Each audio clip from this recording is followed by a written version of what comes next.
Ah!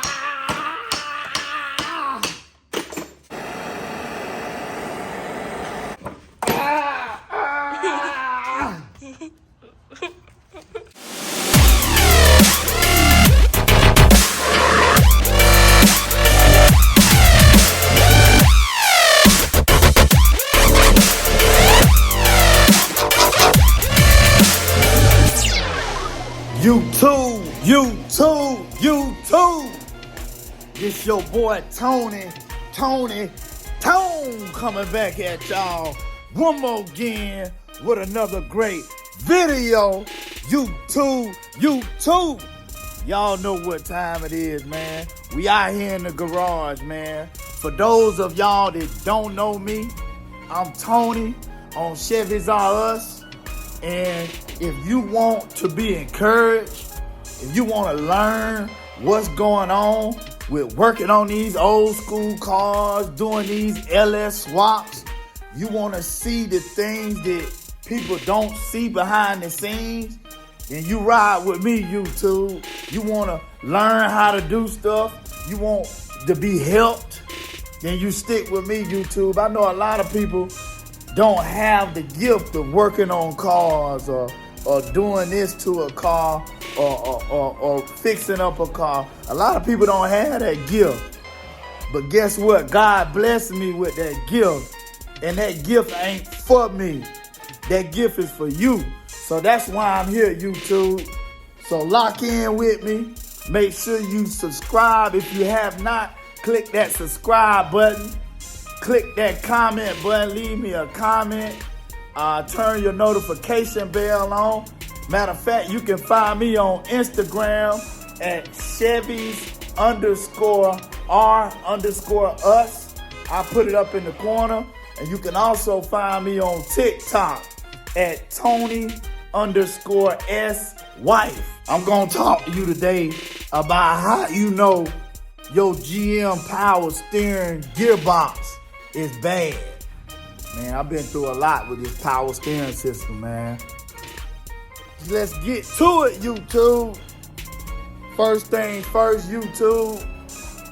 You know, I want to talk about the history of what we've been facing, what we've been dealing with this power steering pump, YouTube.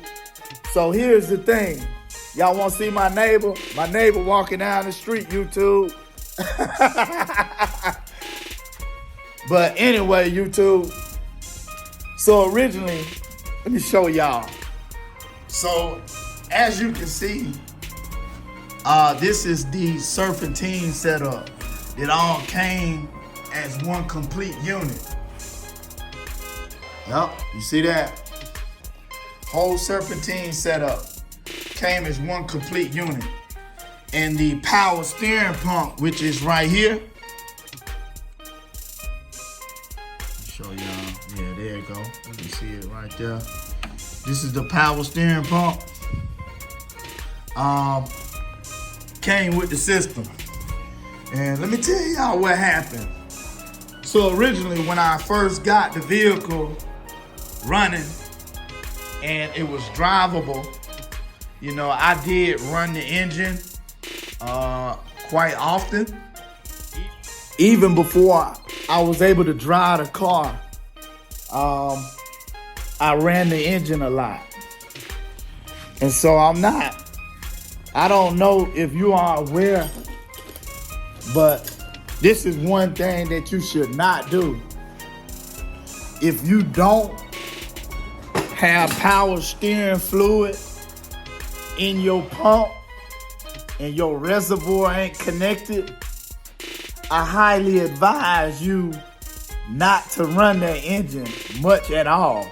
You can crank it up and run it for maybe a minute or 2 minutes, then cut it off and let that be it. But don't continue to run your engine, especially if you do not have your power steering pump hooked up with fluid circulating through it. Because I honestly believe that that's what ruined my first power steering pump, is because I was running the engine without power steering fluid in it. And so when I did get the power steering lines routed and everything and hooked it up, it didn't work like it was supposed to. So what I had to do is I had to take that power steering pump back to the manufacturer or back to the company that I got the serpentine set up from, and they gave me another pump. And so that second pump, the second pump that I put on there, it worked good for about a whole week and a half. The pump worked fine. And after the week and a half of it working fine, it stopped working on me. And so I'm like, man, what's the problem? You know, this is the second power steering pump that I put on the car, and it stopped working. And so I was like, well, maybe it's my gearbox.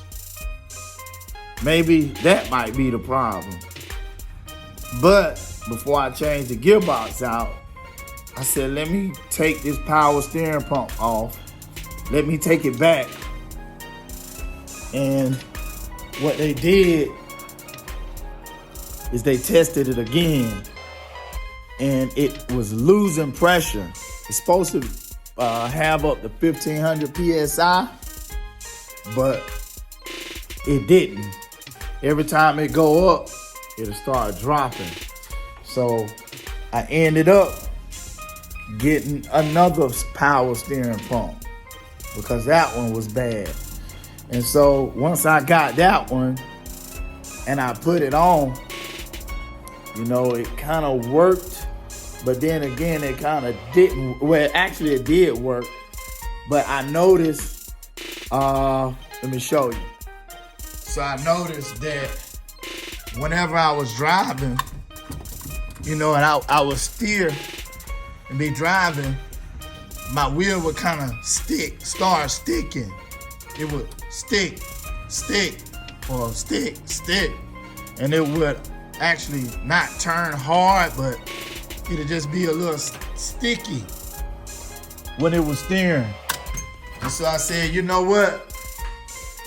That can't be the power steering pump. That has got to be this right here. The power steering gearbox. This is the power steering gearbox right here, YouTube. Let me show you the old one over here real quick. I think I got the old one over here. Yeah. So, yeah, this is the old one. I already got it packaged up and everything. So I think I'm gonna have to take that old one back out and send the new one back. But I spent a lot of money on this right here. I mean, that was pretty expensive. And so once I went through the trouble and put it on, it actually worked really good. I made a video about it.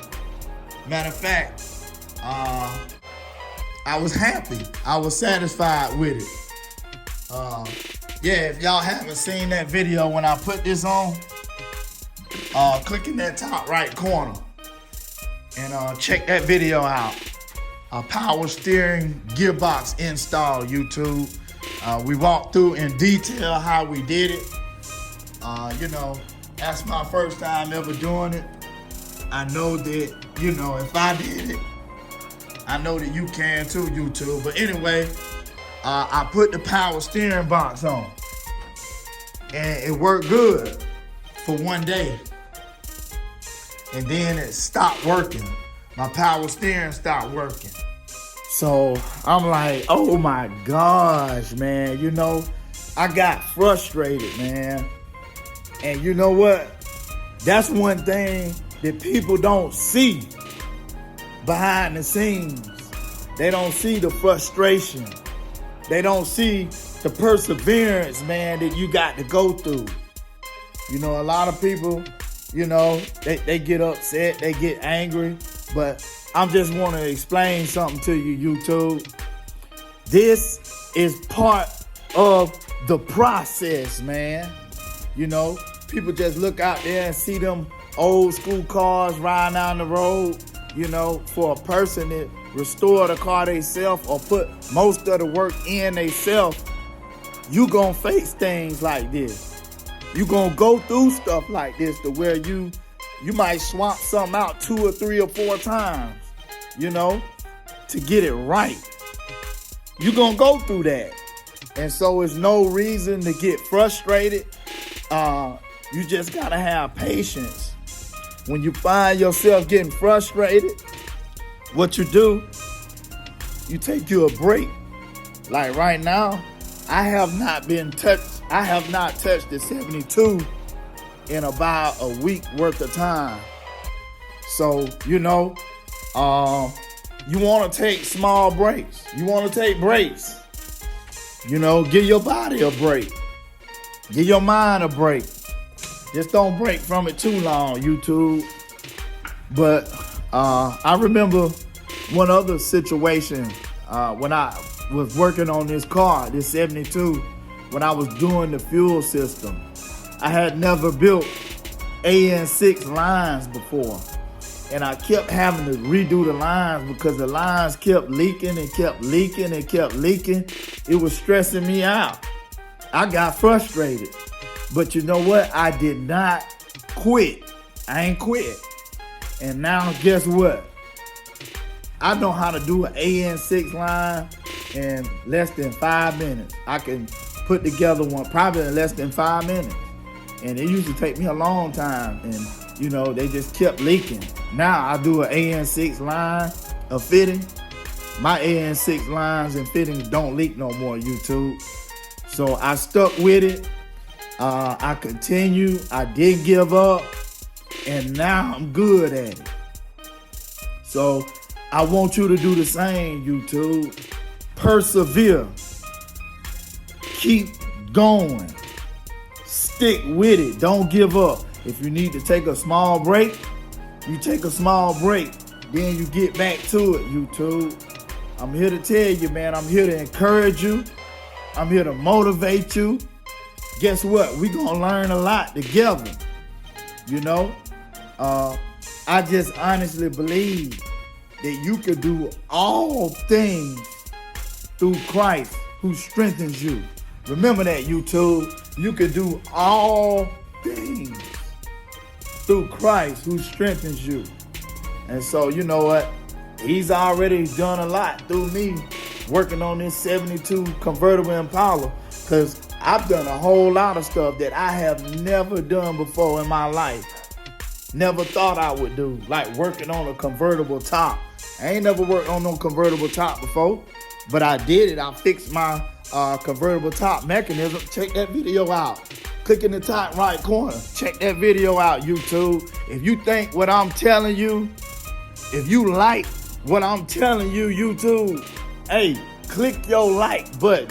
Click the like button right now, YouTube. Matter of fact, if you agree with what I'm telling you, drop a comment in the comment section. Or share this video. Share it with your homeboys. Share it with your friends. Share it with your people. You know what I'm saying? Because I'm here for you. I'm here for you. But anyway, I got this new power steering box on here. And it worked good for a day, one day. So I said, well, dang, maybe the power steering pump gone back out again for the 3rd time. So I took the pump off and took it to the spot, had them test it, and it's tested good. So that let me know that my power steering pump is good. Ain't nothing but one other component of your power steering system, and that's the power steering box. What I did do is whenever I took the last pump back and got another one, I got a power steering fluid cooler, and I added that in line. And I said, you know what? I'm gonna run a cooler because majority LS cars that have an LS engine, if you look it up, you look up the Tahoe, you look up the Suburban, you look up the Camaro, you look up the Corvette, everything has a power steering fluid cooler. I bet you didn't know that. I didn't know it either. I said, well, maybe my power steering fluid getting too hot and I need a cooler to cool the fluid off so the fluid won't break down. So the fluid don't overheat and burn the pump up or burn the seals and stuff up like that. So that's why I got the cooler. But I'm gonna tell you, every single person I know that does LS swaps, they all say you don't gotta have a power steering fluid cooler. That's what they tell you. You don't gotta have that. But you know what? That's my preference. So I think that after I swap this power steering box out, let me show it to y'all. After I swap this power steering box out, again, I'm gonna keep my cooler. Here's my cooler lines that I plumbed. If you can look down in there, yeah, you can see in there a little bit. You see that power steering cooler? Let me see if I can boom. Yep. You gotta look real careful. You can see the connections down in there a little bit. Right down up in there. So it's mounted to the front of my radiator. And here are the cooler lines right here, coming right here. And what you do is you just add this in line here. You connect one of them to here, your reservoir, and you connect one line to the return on your power steering gearbox. And boom, you still burp the system, bleed the system, just like the GM recommended way. Now you got a power steering cooler. So, yeah, man. We walked through everything, man, and as many times I changed the pump out. The only other thing that it could be is my power steering gearbox. And that is the quick turn ratio power steering gearbox, YouTube. You only have to, it goes like 2.5 turns from lock to lock instead of 3.5 or 4 turns like the older model car. So you get better drivability out of your vehicle. So next thing's next.